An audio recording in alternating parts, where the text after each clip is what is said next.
All right, it's the 23rd day of August 2021.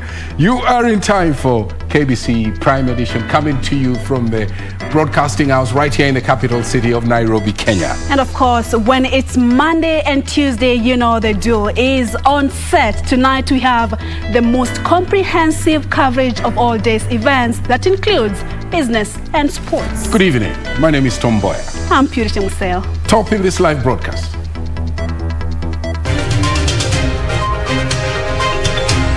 Must see beyond the smoke screen and unmask these people who are out to take advantage of you.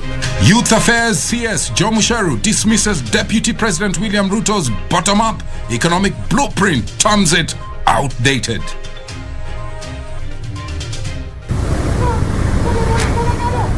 Drama ensues at Likoni Ferry Channel as a special police unit arrests 2 terror suspects and recover an assortment of weapons. With this donation of 460 doses of Moderna from the United States government, Kenya will now have received a total of 3.6 million doses of COVID-19 vaccine. And Kenya receives first batch of Moderna COVID-19 vaccine amid concerns of a low number of adults taking the jab.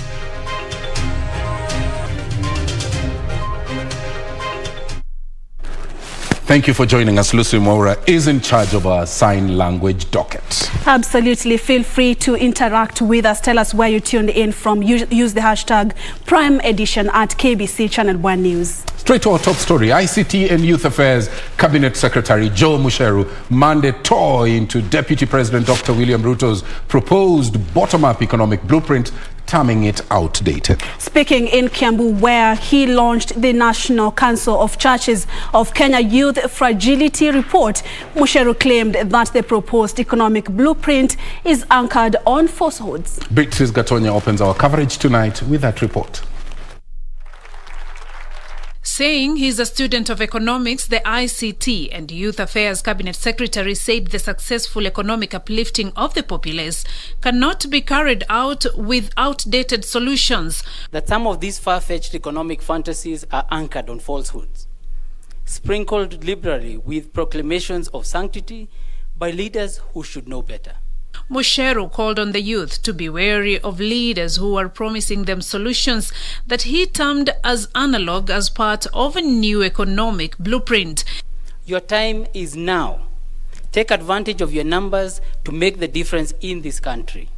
I challenge you to go forth and seek elective office so that you can start the journey of making meaningful gains for yourselves and for our country. The CS at the same time hit out at the clergy that he said are allowing politicians to use the pulpit to spread falsehoods and advance their political agenda. Where has the church been when some of these falsehoods are being perpetrated, sometimes from the pulpit, by these misleaders? This has already been said earlier by the young people here. And for us to have a wholesome youth, for a wholesome society, society must endeavor to tell the truth, even when it hurts, because the truth shall set us free. In reference to the defeat of the BBI appeal, Musheru also took a swipe at the judiciary, accusing it of engaging in activism that he says is killing the dream of the ordinary Kenyan. We were planning to ameliorate some of these hardships by pledging to shift more resources mashinani through the BBI initiative. But it wasn't to be. Judicial activism took care of that. Yet we saw some leaders fervently thanking God the Father for the adverse court ruling. It is a classic case of not seeing the forest for the trees. They missed the bigger picture because the whole issue was politicized and anchored as a power hunt rather than a noble development initiative that would devolve more funds to the people. Beatrice Gatonya, Prime Edition. Let's now take you to Mombasa, where drama ensued at the Likoni Ferry Channel Monday morning as a special police unit nabbed 2 terror suspects. The duo were intercepted on their way to the Mombasa CBD from the DRC through the Lunga border while in possession of 2 AK-47 rifles, explosive making materials, 7.62 kgs of ammunition, 150 rounds of ammunition, 3 machetes, as well as explosive manual booklets. Well, the motive is still unknown, and Juni Garissa was on that beat.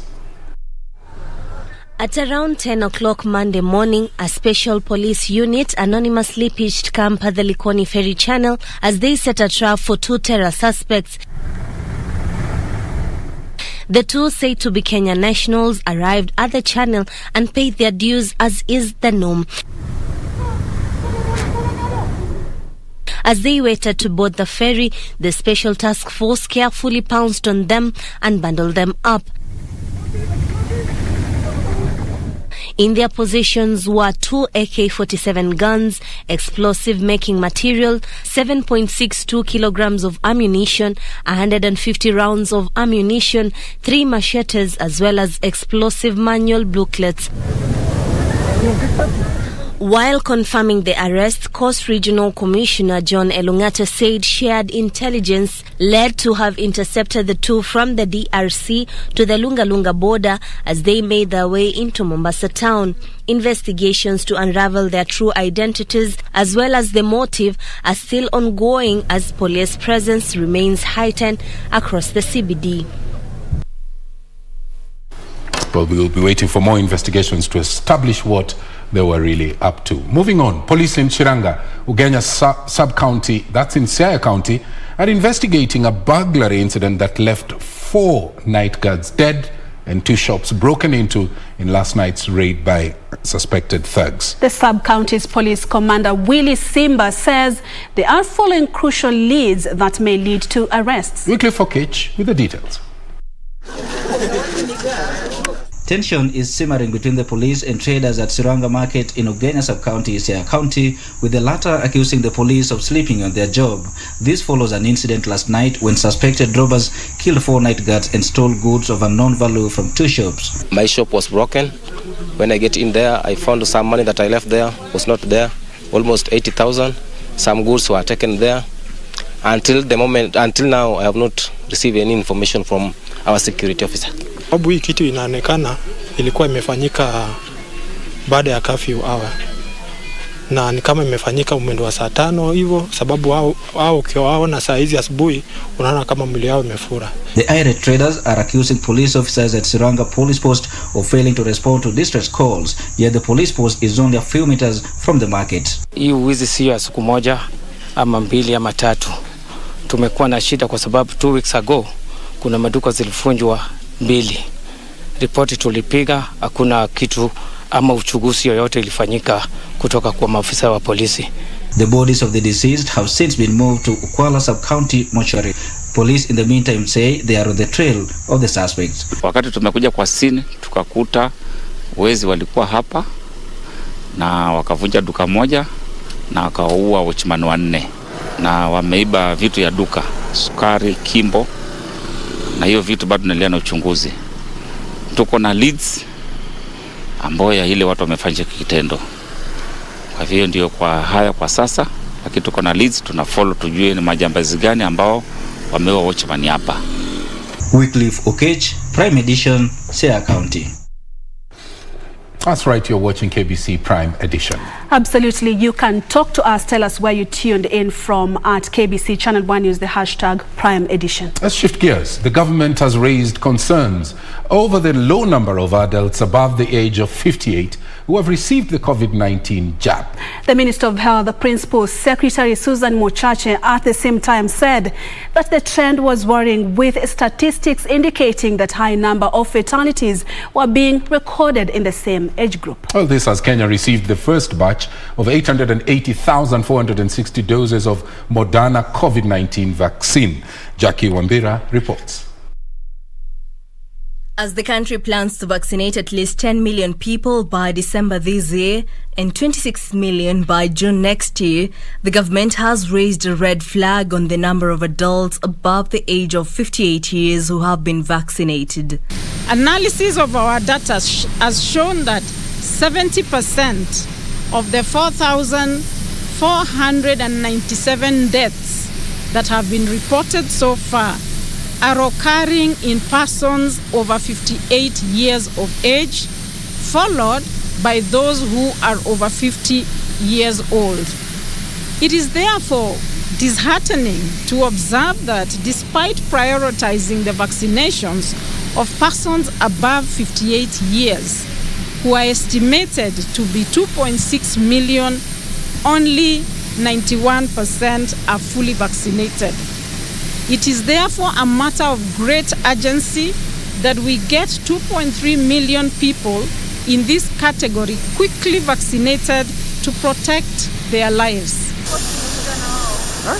And Monday morning, Kenya received at least 880,000 doses of the Moderna COVID-19 vaccine, part of the 3.5 million doses to Kenya donated by the U.S. government through the COVAX facility.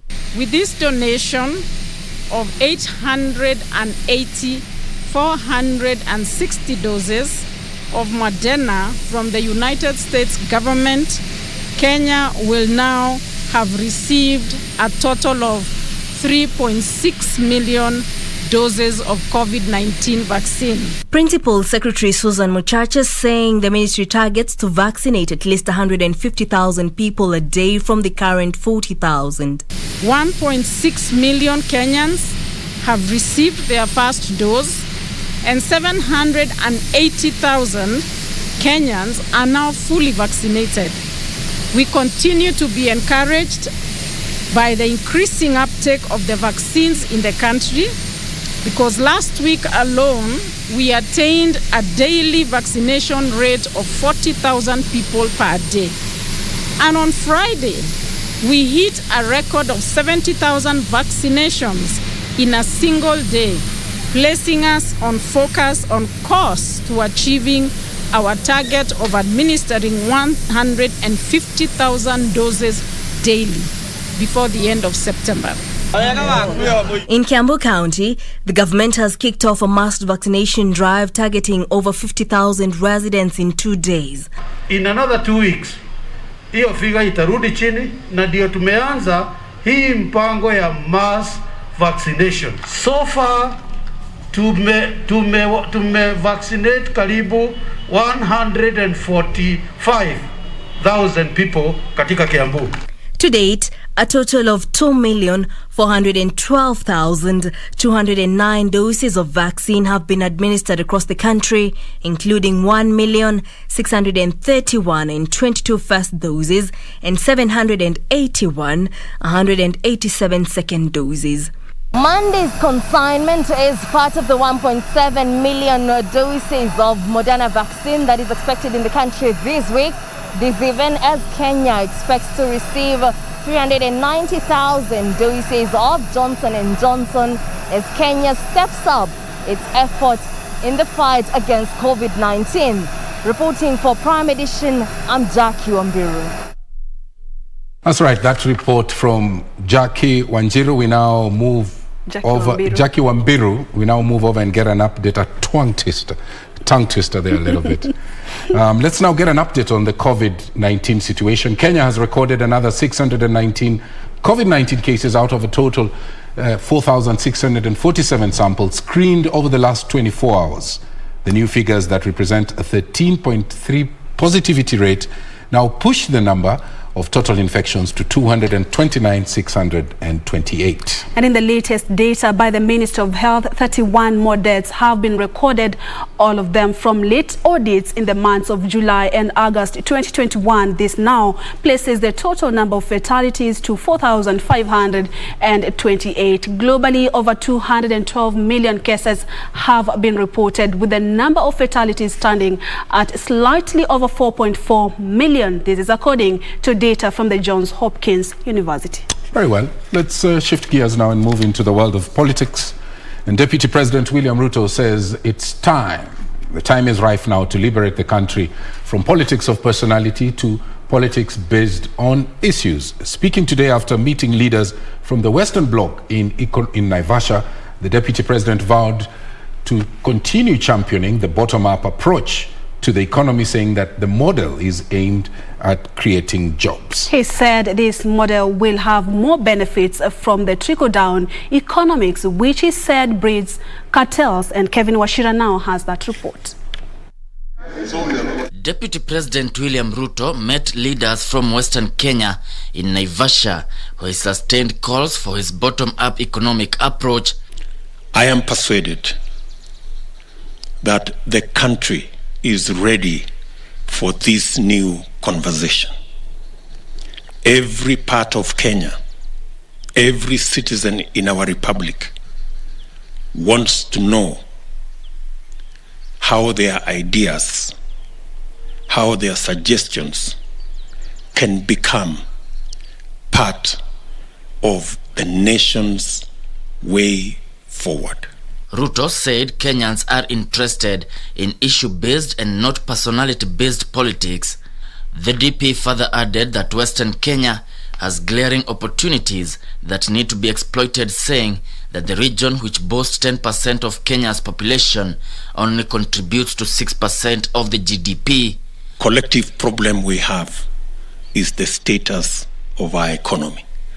If the economy can create the jobs, if the economy can create the wealth, if the economy can create the opportunities,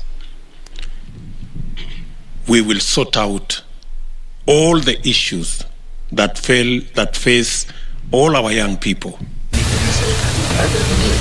Meanwhile, a section of Mount Kenya region leaders want the monies that had been budgeted for BBI and referendum diverted to more pressing issues. Let us use that money to buy vaccines for the poor people, to buy medicine for the common mwananchi, to use that money to support young people who are currently unemployed. Kevin Washira, Prime Edition. Now, governors will now pursue a raft of constitutional amendments through Parliament to salvage gains envisaged for counties in the Building Bridges Initiative Bill, whose nullification by the High Court has since been upheld by the Appellate Court. And through the Council of Governors, the county chiefs have accused the courts of dwelling more on procedural issues in their ruling, thereby ignoring what the governors are referring to as substantive issues. JJ Kyoria is on that story. Reeling from the decision by a majority of a 7-judge bench that upheld a High Court decision that annulled the BBI process, the Council of Governors, a key cog in the BBI bill, now says the journey for the push to have increased county allocation is not yet over. Meru Governor Kiraitu Murungi, who chairs the Council's Legal Affairs Committee, throwing a swipe at the Court of Appeal, accusing it of ignoring substantive issues in the BBI bill. The Council of Governors supports the spirit of the BBI and the dream of ending divisive elections that result in electoral violence, ethnic antagonism and competition, and the fight against corruption. We, as the Council, we also hope to see inclusivity among the people of Kenya, increased resources to the counties that will span growth to the rural economy where the largest of our population live. Kiraitu says the Council of Governors will now sponsor a bill that seeks to amend the Constitution through a parliamentary initiative, calling on both houses of Parliament to adopt a bipartisan approach in a bid to empower devolution. The Council of Governors will work with other stakeholders, including the Legal Affairs Committees on both the National Assembly and the Senate, to ensure that these amendments are passed through Parliament before the next general election. This is the moment to test the political will, the seriousness and genuineness of those, especially in the political class, who are supporting BBI. We expect them to come out strongly to support the bill which the COG is going to sponsor. The Council is keen on pushing for the increment of county allocations from a minimum of 15% to 35%. They will also push for the amendment of Article 202 to ensure that the equitable share of revenue is based on the most recent audited accounts by the Auditor General in the event the National Assembly has not approved the audited accounts. On Article 204 on the Equalization Fund, Governors want an amendment to increase it by another 10 years. The governors also want Article 207 amended to create a fund to county assemblies to separate operations of the assembly and that of the county executive. They are also seeking for amendments to allow for the 4-year moratorium for HELB loans for university students and a 7-year tax break for micro and small enterprises. John Jacob Curia, Prime Edition. Well, that story brings us to our first break in this live broadcast. Absolutely. William Mamburi tuned in from Watamu, and Abdallah Mdambo is watching us live from Uganda. Well, keep tweeting. We'll be back after this short break. Stay with us. We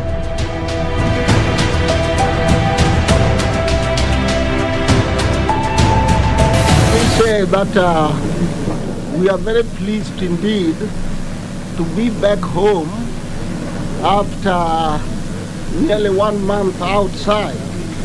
Our journey to Soviet Union and China has been quite successful. I should say that the main purpose of our journey was to discuss and, if possible, to reach some agreement on both economic as well as cultural aid which we could get from this country. And this I can say that the agreement which we had reached with both the Soviet government and Chinese government is quite good for a start.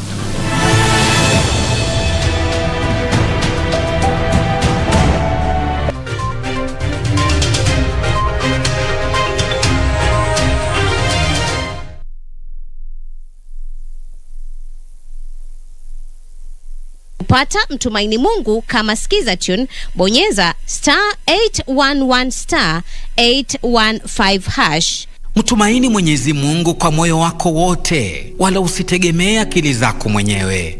Umtambue Mungu katika kila ufanyalo, naye atazinyosha njia zako. Usijione wewe mwenyewe kuwa mwenye hekima. Mche Mwenyezi Mungu na kujiepusha na uovu. Methali 3:5-7. Kupata Mtumaini Mungu kama skiza tune, bonyeza *811 *815#. *811 *815#.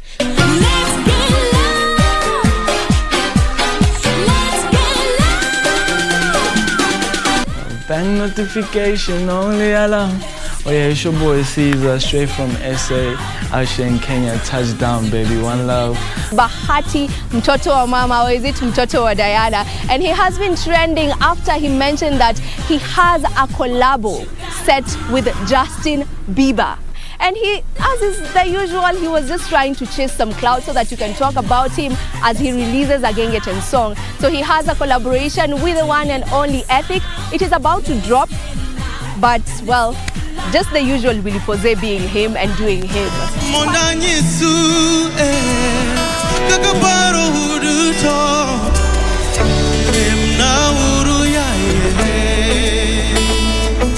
Philip Tuju broke to the surface of the Kenyan music scene with his collaboration between Sauti Sol and the choir at Upper Hill School. Phila, as he is known in music circles, had however been in music since his days at Upper Hill.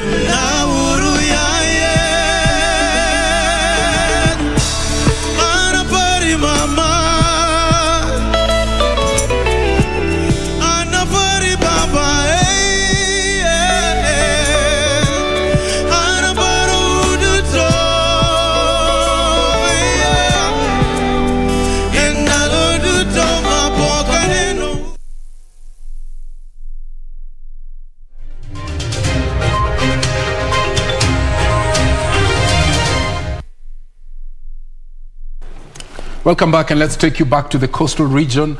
That region has recorded a 60% transition rate to secondary schools, the lowest to be recorded countrywide in the 2021 calendar.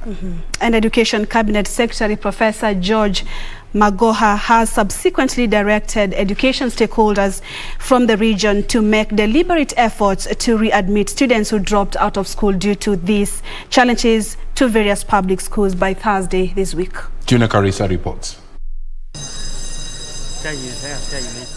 It was a moment of relief for the family of 17-year-old Moses Wafula as he got admitted to Shimolatewa Boys High School in Mombasa after attaining 394 marks in the 2020 KCPE. According to his father, Alfanyi Sidhani, poverty delayed his son's transition to secondary school. Nilikuwa nimefika mwisho na nimekata tamaa. Kisha na maana kazi sina kulingana na corona, mpaka sasa nafurahi. His fate seemingly shared by 15-year-old Biosa Hassan, who got a scholarship to study at the Mama Ngina Girls High School. This after futile attempts by her mother Fatma Charo to get funds. Leo Magoa ameingia kwangu, akaona mazingira nilio naishi na akaiza kumchukua mtoto wangu na akamleta hii shule Mama Ngina. Ningependa kuwasihi wazazi wasiwafiche watoto nyumbani, wajitokeze hata kuja mashule, kwa sababu kama ninavyosema huyu ameletwa na waziri, lakini kuna yule ambaye baba alimleta mwenyewe na tukamsaidia. Tumepeleka watoto 1150 ambao ni wa kuriport form 1. Tulitoa pesa 7.6 million purposely ya kulipia watoto ambao wanaingia form 1 kwa mara ya kwanza juzi. The two are among the 40% of students who are yet to fully transit to secondary school across the coastal region. We have about 80% of the children are at school. There are areas that are doing very well, with about 90% or so. This region of the coast is doing very badly.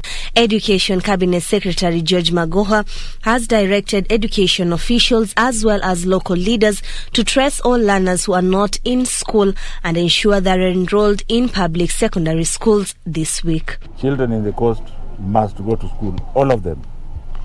And we want to know if some that are not going, for example, if a child is pregnant, that pregnant child should be taken to school and given all the necessary assistance.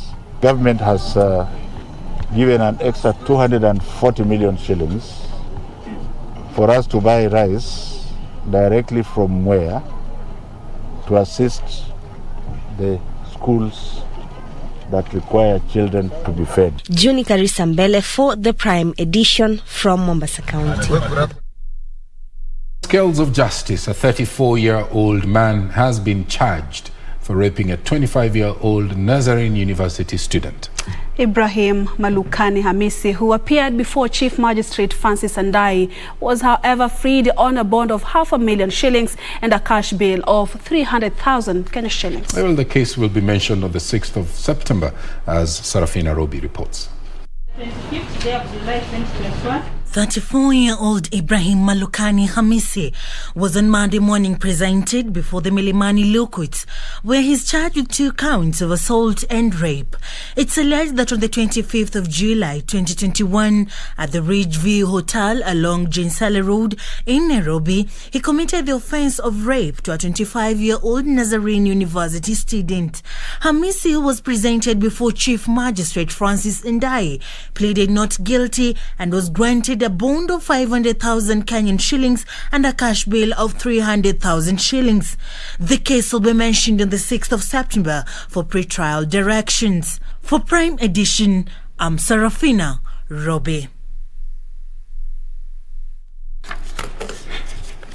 Well, hundreds of public servants were Monday caught in a mad rush to get the COVID-19 vaccine following a government directive requiring them to be vaccinated by the 23rd of August 2021 or face disciplinary action. This as Garissa County Health CEC cautioned residents against spreading misleading information about the COVID-19 vaccine. This and more stories in our county news roundup. Civil servants, teachers and police officers were among those who thronged the Garissa County Commissioner's office grounds to beat a government ultimatum requiring them to be either vaccinated or face disciplinary action. So far, the county has vaccinated 6,110 people against COVID-19. So we want to tell the public that the place is safe. The drugs we are administering are all safe. The vaccination is safe. So come. The same scenario was witnessed in Kilifi as hundreds of public servants thronged the Malindi Sub-County Hospital for the COVID-19 jab to beat the employer's ultimatum. Msongamano wa watu namna hii kwa sababu hata saizi ku maintain social distancing inakuwa ni difficult sana, watu wakiwa zaidi ya 500 wanakuwa unmanageable. Kwa hivyo kama tunaweza fungua centers hizi sehemu zingine, hospitali zingine ziweze kupatiana hizi huduma, ingekuwa bora zaidi tuweze kuzipeleka kule mashinani. Meanwhile, United Green Movement Party co-leader Agostino Neto has asked the Ministry of Health to embrace technology in administering the jab in remote areas. The government needs to take everyone else through a proper counseling framework. The government needs to plan properly in terms of ensuring that everyone else gets vaccinated, but when they exercise their free will. And 16 level 4 hospitals and 178 health centers in Nakuru County have received drugs and assorted medical products worth 100 million shillings as a boost to efforts in easing the disease burden among residents. The consignment contains essential medicines, medical supplies, laboratory products, dental products, linen products. Elsewhere in Kakamega, residents of Maku area of Chemuche ward in Malava sub-county are demanding justice following the death of a man alleged to have been killed by his son. Nasema kwamba serikali ichukue mkondo wake ili huyu kijana maagizo mambo ambayo amefanya sisi kama community ya Mausi Maku area hatujafurahia. Finally, it was mixed emotions for residents of Shalom Uyumiririe in Laikipia East constituency during the groundbreaking ceremony of Makutano Huduma Center, which is expected to enable the residents of Laikipia Central and Laikipia West benefit from integrated government services. Hii mradi tuko naye hapa saa hii ni allocation ya constituency ya development ya almost 1 financial year. Na tumeileta Ngobit kwa sababu munahitaji. For Prime Edition, I'm Safin Acheng Oma. Very well, that story brings us to our second break when we usher in Carol Jenga with the day's business. And later on, Richard Munga with the day's sports. Stay with us. Stay with us.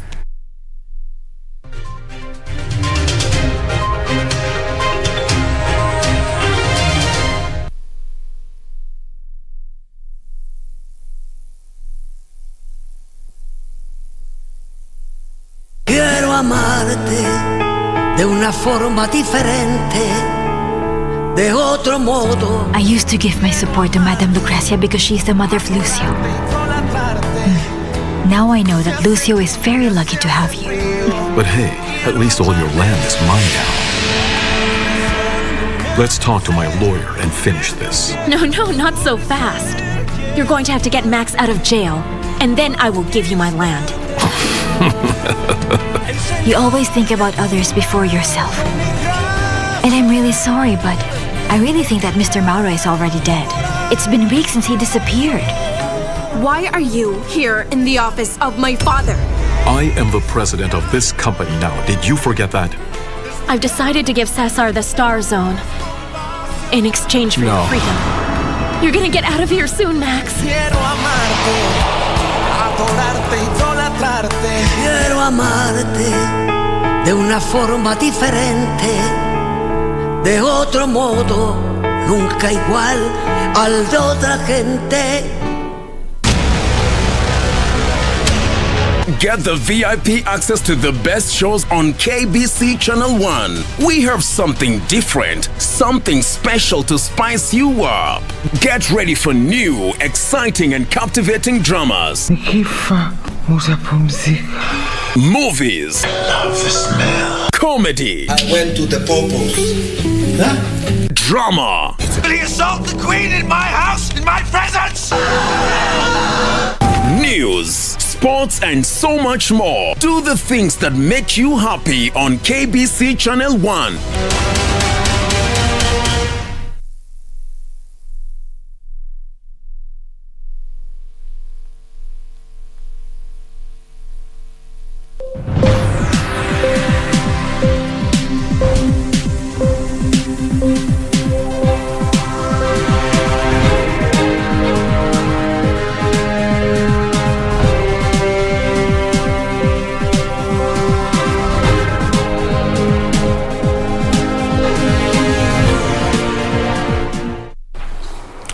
Welcome back. Time now to take a look at the latest in the world of business. My name is Carol Jenga. Now, the cost of consumer goods is likely to soar in the coming weeks due to rising freight charges and a severe shortage of shipping boxes. The matter has been worsened by a major shortage of vessels due to COVID-19 disruptions. Now, data from the Shipping Council of Eastern Africa shows that the cost of shipping a 40-foot container to Mombasa has gone up by 152,000 shillings to 390,000 shillings in the last 8 months. The world is grappling with a rare and unique challenge: lack of enough container boxes and vessels. This has been occasioned by a resurging global economy and effects of the COVID-19 supply disruption. China, which produces 8% of global containers and ship boxes, says it has increased production by more than 30% this year. But this has not assuaged the situation. As a result, freight costs are rising, which in turn leads to higher prices for consumer goods. The global shortage of vessels coupled with order cancellations are already hurting Kenya's imports and exports, according to data from Shippers Council of Eastern Africa. Kenya, which is a net importer, has seen the cost of a 40-foot container jumping from 152,000 shillings to almost 400,000 shillings in the last 8 months. Trade and Industrialization Cabinet Secretary Betty Maina says the shortage is hurting Kenya's import and exports, pushing up the cost of goods. We need to focus a lot more on building up our local domestic supply so that we are not as vulnerable to these logistical challenges.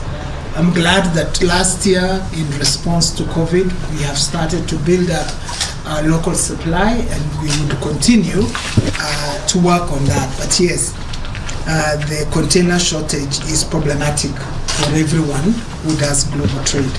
Shippers have also complained about delays in getting empty containers, with the shortage having a negative impact on their business. CS Minor says the government is engaging with shipping companies to help ameliorate the problem. She spoke during a review meeting of the just concluded Seoul Expo that took place in South Korea, where the two countries agreed to deepen their trade ties.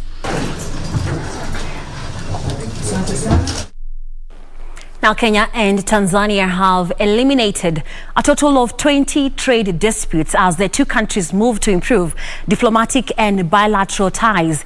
Now, speaking during the fourth session of the Kenya-Tanzania Joint Commission for Cooperation, the two countries have agreed to accelerate talks to deal with remaining 40 non-tariff barriers. Bilateral and diplomatic ties between Kenya and Tanzania have become frosty in the last 10 years as the two countries engage in regional supremacy wars. This has scuttled the integration of the East African community, where the two countries are the biggest economies. Mid this year, Tanzanian President Samia Suluhu visited Kenya, where the two countries agreed to reset their ties.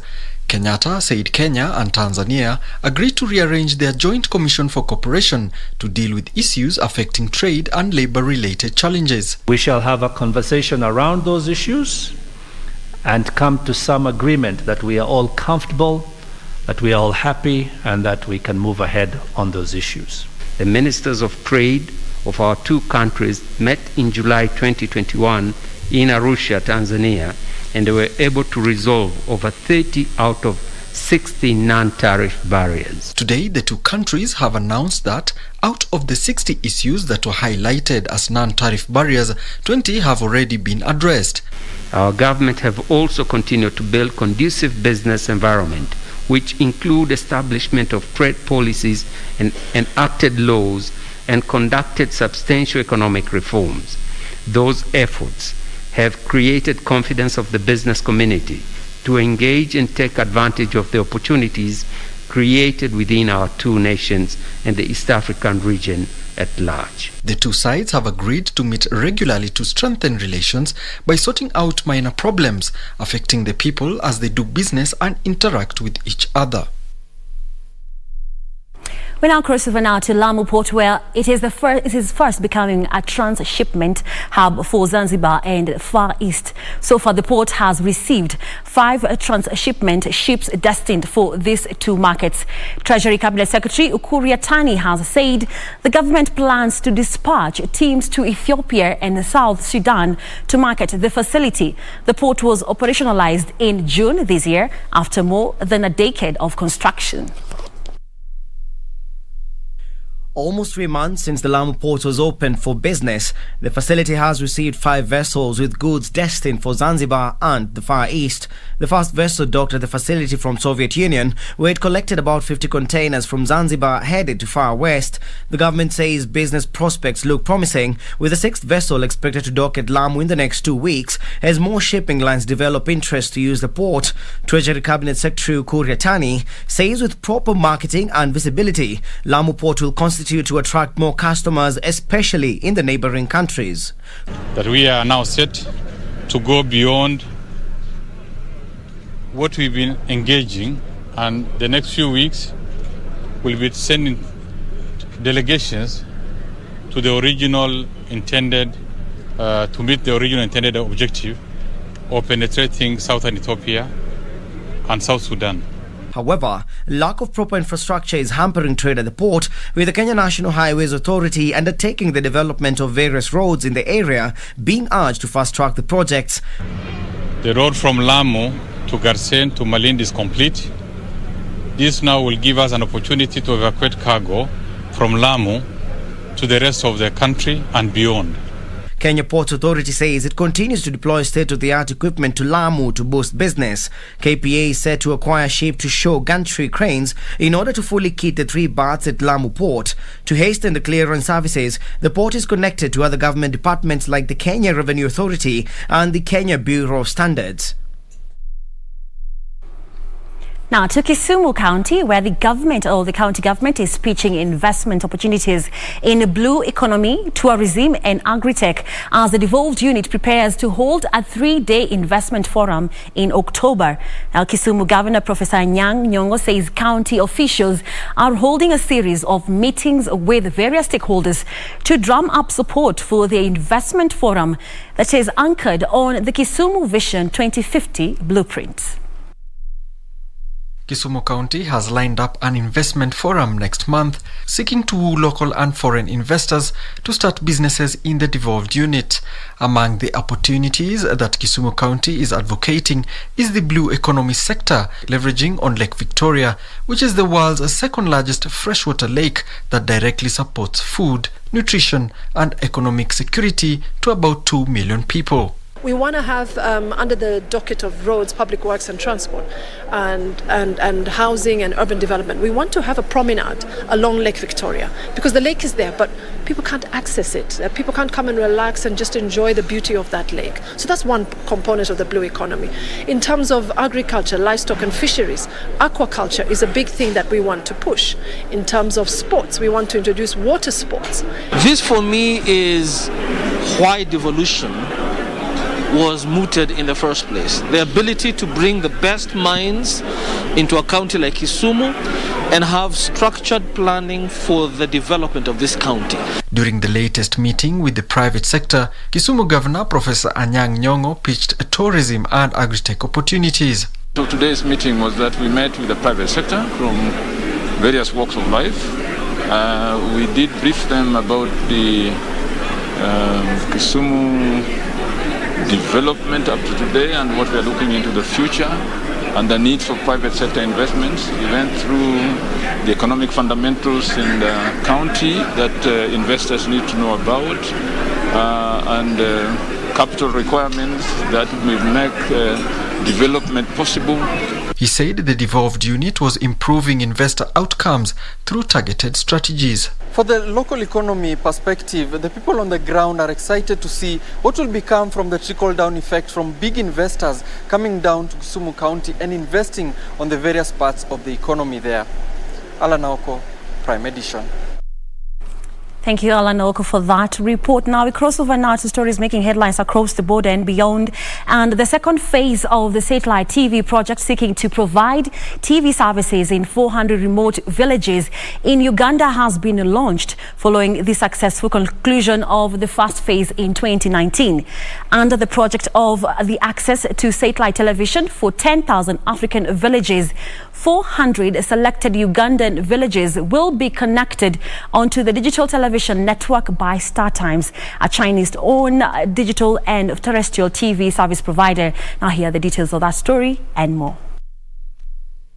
Chinese officials describe the access to satellite television for 10,000 African villages initiative as a people-centric investment, since it caters for the less privileged masses and enables them to fit in the digital world.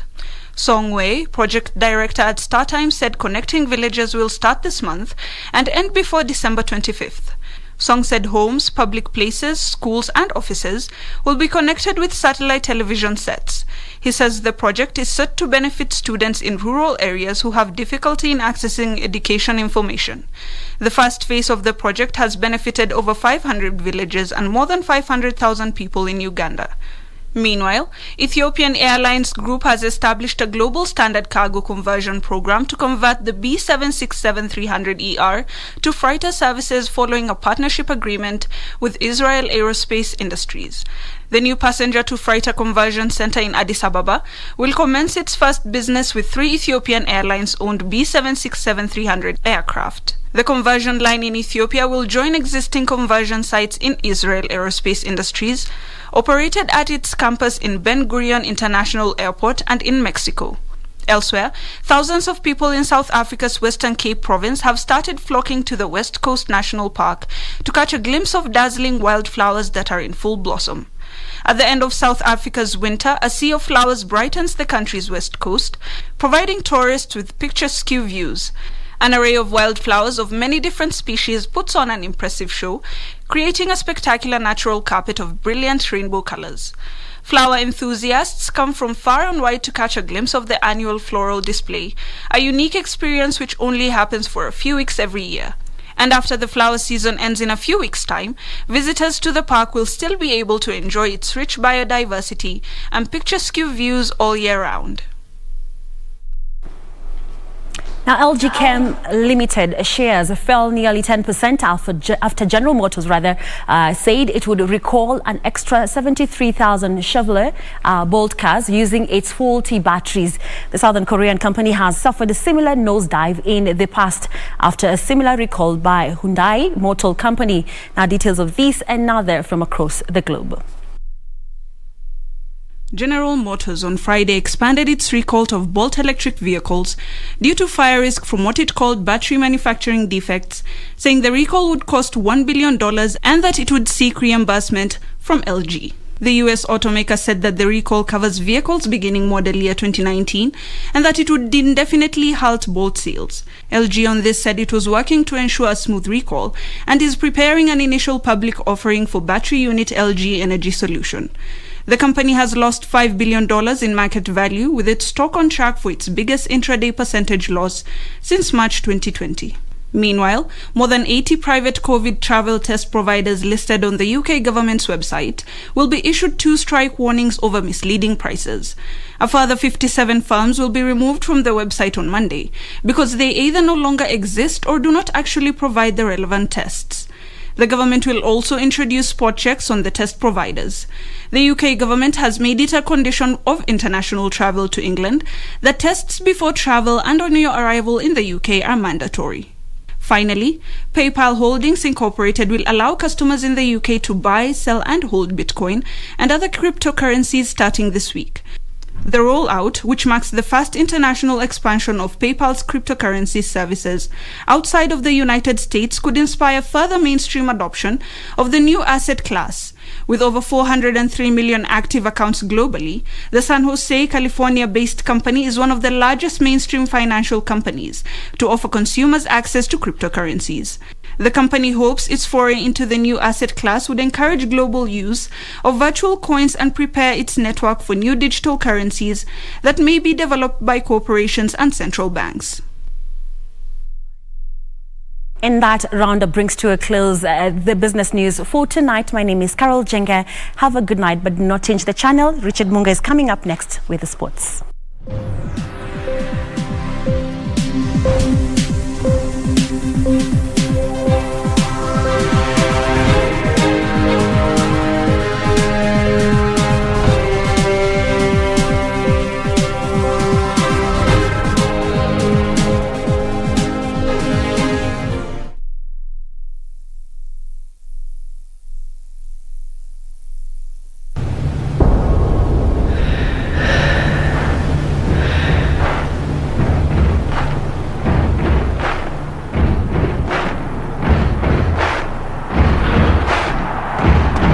The excitement of the Olympic Games doesn't just stop there, as the biggest para-sports event, the 2020 Paralympic Games, gets underway from the 24th of August to the 5th of September in Tokyo, Japan.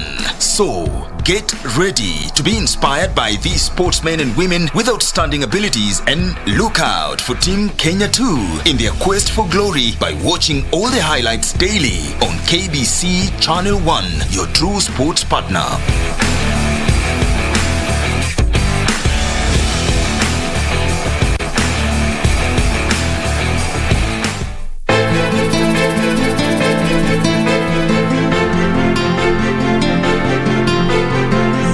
Kwa hakika ule uamuzi niliochukua kumhusu Badi ulikuwa wa makosa. Najutia kusema la kweli. Haukuwa uamuzi wa busara kabisa. Tulimalizana mimi na wewe. Sawa. Na sijui kwa nini nifuata hapa.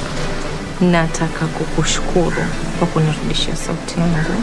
Ni vizuri mtu kuchukua muda na kufikiria mambo kwa makini. Wewe nilikuleta hapa kuja kufanya nini? Yaani ya maneno ya kujirudia. What type of nonsense is this?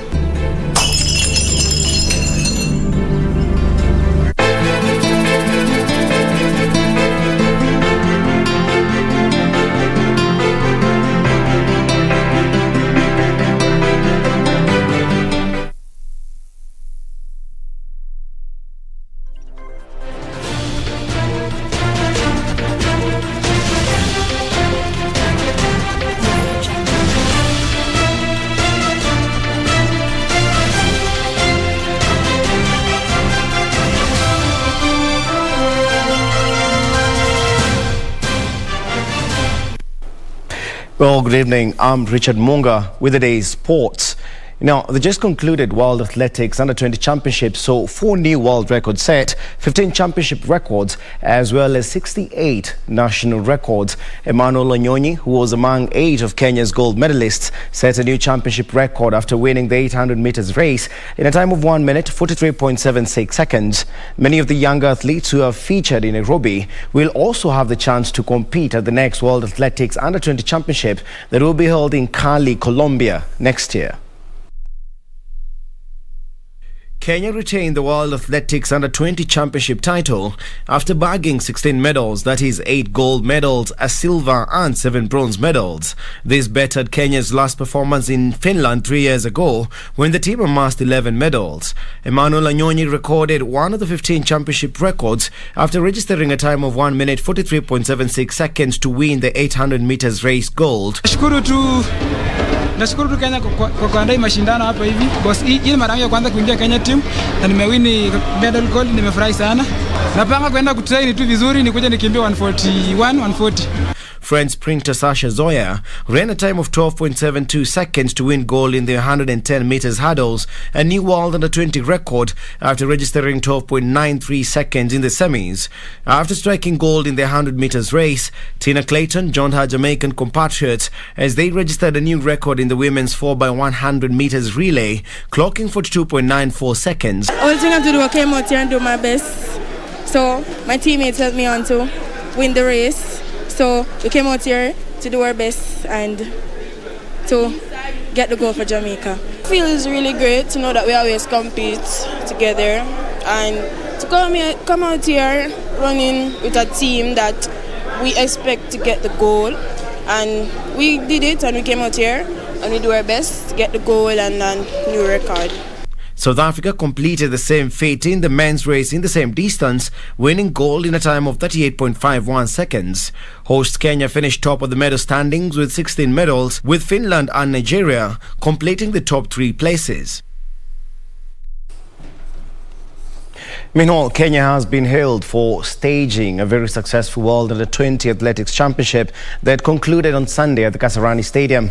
World Athletics CEO John Regent says they will continue to spread events and championships to more parts of the world, with Kenya once again hosting the last event of the Continental Tour Gold Series, that is the Kip Keino Classic, on the 18th of September. Olympic champions Soufiane El Bakkali of Morocco and Wojciech Nowicki of Poland, hope I said that right, of course, among the first big names that have already confirmed their participation. Yes, there are enormous challenges involved with these championships.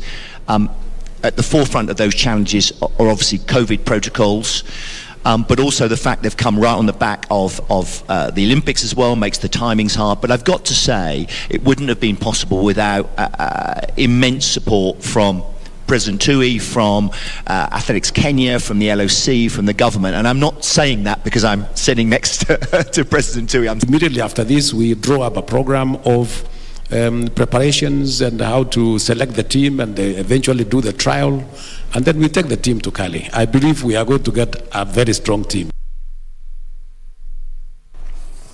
Well, at KBC Sports Desk, we congratulate all the 8 gold medalists, the 1 silver medalist, and the 7 bronze medalists, as well as the whole of Team Kenya, who represented the country in the just concluded games.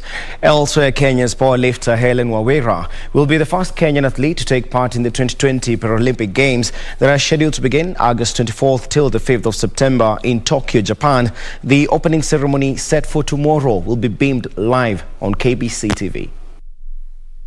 Kenya's lone powerlifter Helen Wawira will be the first athlete in the Kenyan contingent to take to the field when she'll participate in the 41 kilograms category on Thursday. Wawira, who received a bipartite invitation, is optimistic of putting up an impressive performance. After Wawira's show, Asia Sururu Mohammed will participate in the PR1 single sculls rowing competition on Friday at Tokyo Sea Forest Waterway. The Kenyan team of 34 athletes will compete in 3 disciplines, namely athletics, rowing and powerlifting. It will be the 12th time Kenya will be participating in the Paralympic Games since their debut at the 1972 Games. Kenya clinched 6 medals, 3 gold, 1 silver and 2 bronze at the previous edition of the Games held in Rio, Brazil 4 years ago.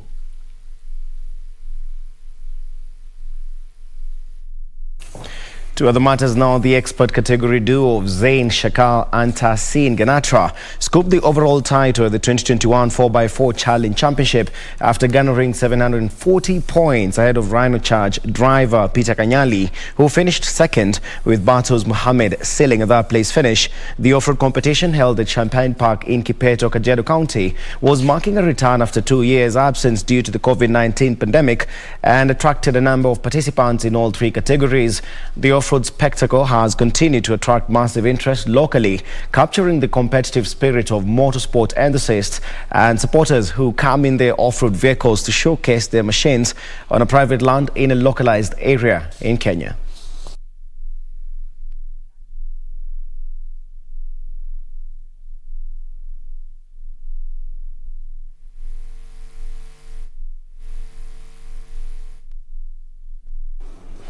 And the national men's basketball team, Kenya Morans, will begin its Afro Basketball Championship against Ivory Coast on Wednesday, when the Continental Championship begins in Kigali, Rwanda.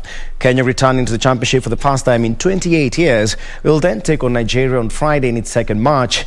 Kenya will wind up its Group C matches on Sunday against Mali. Kenya warmed up for the finals by facing 5-time continental champion Senegal on Sunday in a friendly match which they lost 67-74. Kenya, under the tutelage of Liz Mills, lost by half a basket 49-50 to Uganda in its second friendly match that was played in Kigali, Rwanda today. The championship has attracted a total of 16 teams and is set to be held between August 24th to September 5th, and will see top 5 nations booking their tickets to the World Championship.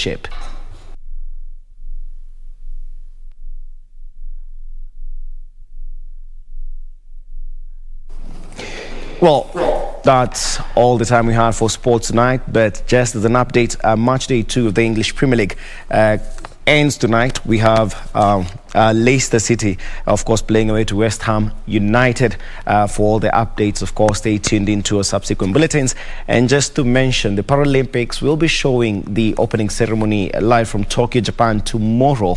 And every day at night, we'll be bringing you all the highlights of the day. So anyway, that's it for me. Do enjoy the rest of your viewing. Tom and Purity, anything else to add on that? But for me, have a good night.